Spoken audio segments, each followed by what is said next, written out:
When people criticise European developed video games as being Eurojank, I often have to correct them because the correct term is actually Euro Trash, a cancelled TV show from the 90s and absolutely nothing to do with video games. Get it together, gamers!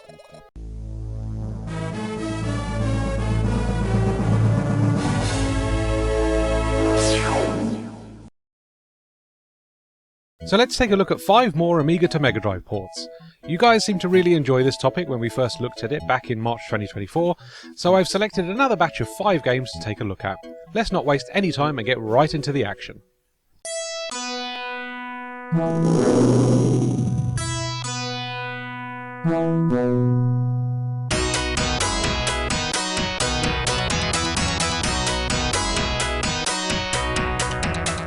James Pond Underwater Agent is the first game in Millennium Interactive's James Pond franchise, and is a little different to the more traditional platformers that would follow it.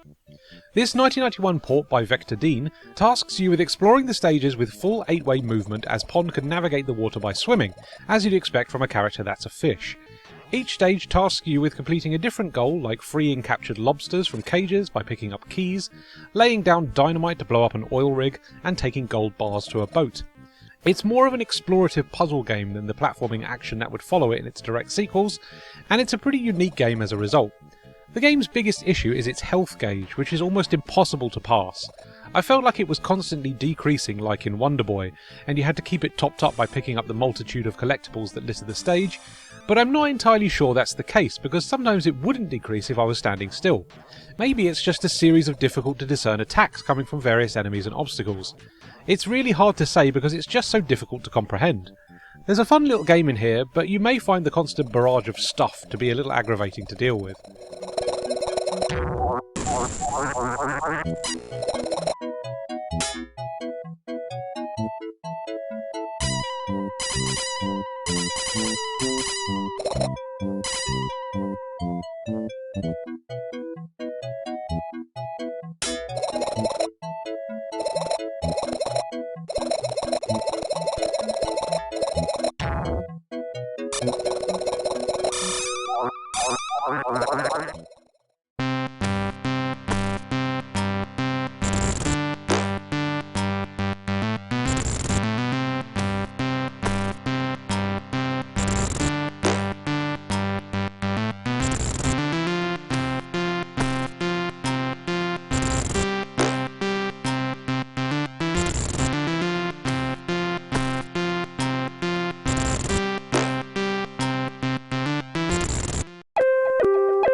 Lemmings is an absolute all-timer.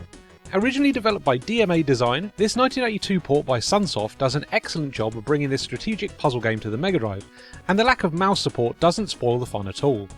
Each stage tasks you with guiding a set amount of lemmings to a goal, and you have to use the various abilities that are selectable at the bottom of the screen to order specific lemmings to do different things. You can dig through dirt, build stairs to gain elevation, use umbrellas to slow your descent and not die from fall damage, climb walls, and mine through the stage geometry in different directions. There's a lot more available to the player, so experimentation is key, but the actual stage names themselves also give you hints as to how they can be solved, at least at first when you're going through the easier levels. You can also speed up the rate in which the lemmings spawn from the entrance, and you can also nuke the lot of them by using a specific command that showers the screen with particle effects. It's an extremely cute and creative game that does so much with its mechanics, and it continuously reinvents ways to play existing stages by giving you access to different abilities in the harder difficulty settings. An absolutely essential play and a great Mega Drive port as well.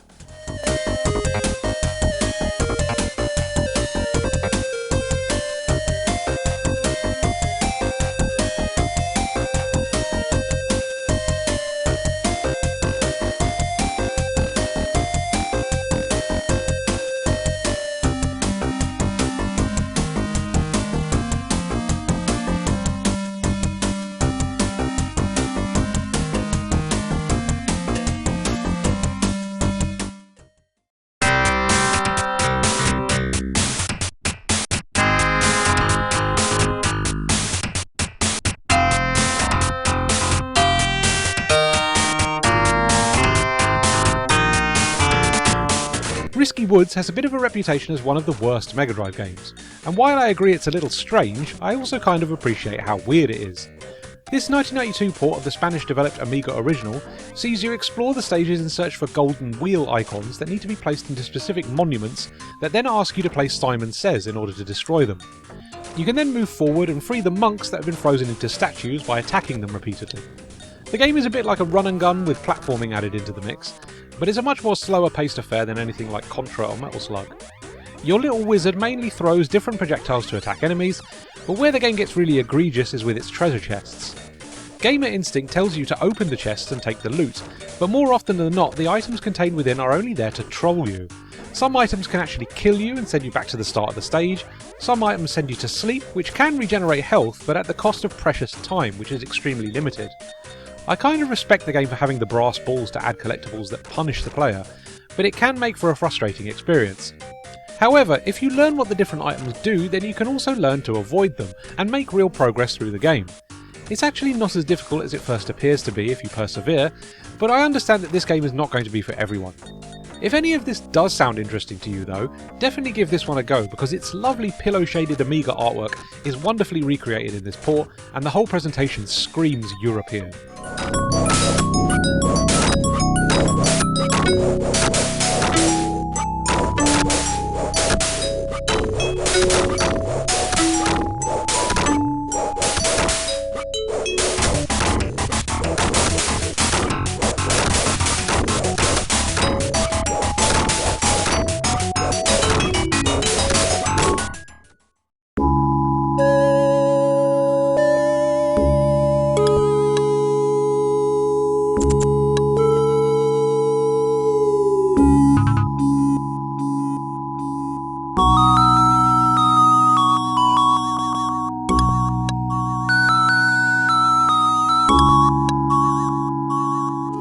Shadow of the Beast was the Amiga's killer app back in 1989. This visually arresting title featured loads of layers of parallax scrolling visuals and an ominous, sample-laden soundtrack by David Whittaker that still holds up as one of the best game soundtracks ever. It's a difficult game to recommend though because it's just so cryptic and punishing. You have to run and jump around its map, attacking enemies by punching or kicking them, and collecting items in a very specific order to make any progress. There's no signposting whatsoever, requiring extensive use of a guide to help you play it, but I still find its atmosphere and presentation to be deeply engaging. This is a spectacle of a game that actually used to scare me as a child thanks to its creepy soundtrack and impossible difficulty. The game was first ported to the Mega Drive in 1991 by WJS Design and hilariously not optimised for NTSC. This meant American players had to play a sped up 60Hz version of the game, which obviously makes the game even more difficult. It also speeds up the music, adding a frantic quality to the whole thing that makes the game really stressful to play. But if you're in the PAL territories, then this is a decent version that has an infinite health code that you can put in the high score screen to help you see more of the game. In 1992, a 60Hz optimised version of the game was released exclusively in Japan, which makes some pretty interesting changes. We get new sprites, sound effects, and some altered graphics and colour palettes which look fairly good when compared to the original port, but some enemies get a little hard done by, like this guy who was camouflaged in the trees in the original port, but stands out like a sore thumb in the Japanese port. You can also attack much faster, which helps alleviate some of the difficulty, alongside a new options screen which lets you give yourself more health. Sadly, both ports have pretty weak recreations of David Whittaker's soundtrack, which is just a weakness of the YM2612 sound chip. It's a great sound chip for hard-hitting music, but anything more delicate and nuanced ends up as a farty mess. Still, both ports are pretty serviceable, but the Japanese port is definitely the more playable version.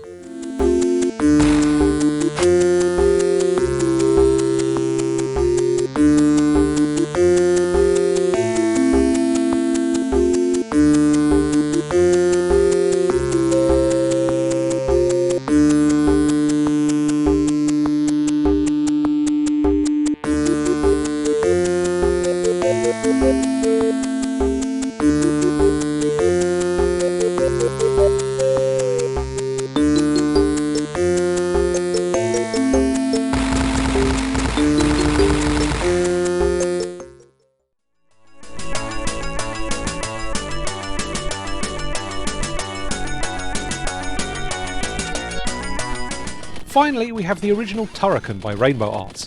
This would be ported to the Mega Drive by Accolade in 1991, and once again it's a serviceable port with a worse soundtrack when compared to the original Amiga version, composed by the legendary Chris Hulsbeck.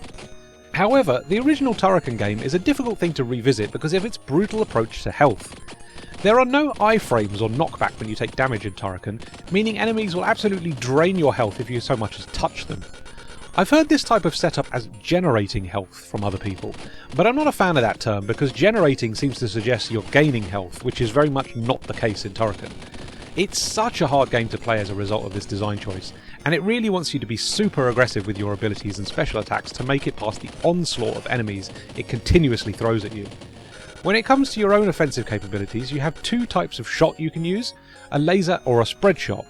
You can also use a laser whip attack that can only be activated while you're standing still.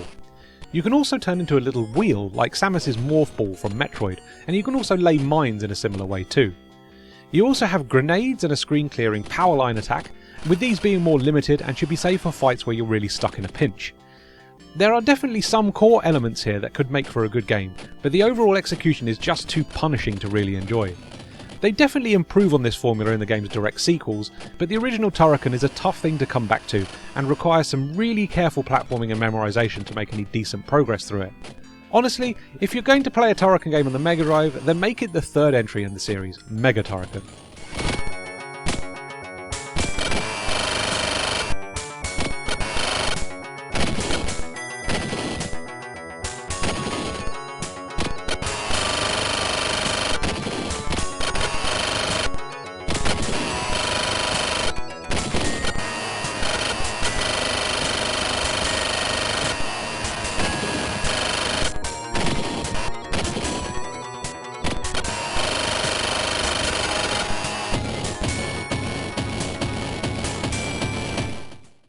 And that's another 5 Mega Drive ports of Amiga games. Please go back and check out our first part in this series if you haven't already, because there's 5 more Amiga to Mega Drive ports to learn about in that video. I've linked it in the video description as well. Once again, please let me know if there's any other Amiga to Mega Drive ports you'd like me to look at, and we'll take another dive into this subject at a later date. Thanks for watching!